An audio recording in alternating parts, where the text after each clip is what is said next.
Hi అండి అందరికీ. Tiffin చేశారా అందరూ? ఇప్పుడే టిఫిన్ చేస్తున్నాను. పిల్లలు స్కూల్కి వెళ్ళిన తర్వాత రోజు పల్లి చట్నీ మంచిగా కుదిరిందంట. చట్నీ అయితే నాకు సరిపడలేదు. ఇప్పుడు నేను చూపిస్తాను చూడండి. ఈరోజు పల్లి చట్నీ మంచిగా ఉన్నదని 2 దోశలు తినేది, ఇంకా 2 ఇడ్లీలు ఎక్కువ తిన్నాడు. ఇడ్లీలు ఆయన అసలు తిన్నాడు ఇడ్లీలు.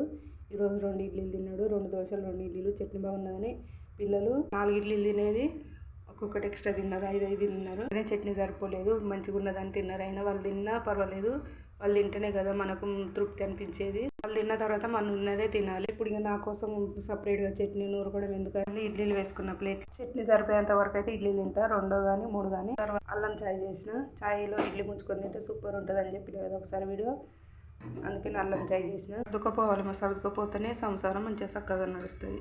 లేదు నేను తినాలి అని ఆరాటం ఉండదు మనకు ఆడవాళ్ళకి. నేను తింటున్నా ఫ్రెండ్స్, మీరు తిన్నారా? బాయ్. మరి మరో నెక్స్ట్ వీడియోలో కలుద్దాం. టిఫిన్ చేసిన తర్వాత చూడండి, పాలకూర పప్పు మామిడికాయ ఉండాలి. ఇవి నైట్ కట్ చేసి పెట్టినా కదా, ఫ్రిడ్జ్లో నుండి తీసిన. చల్లారిన మొత్తం చల్లదనం పోయిన తర్వాత కడిగి పప్పు కుక్కర్లో వేయాలి.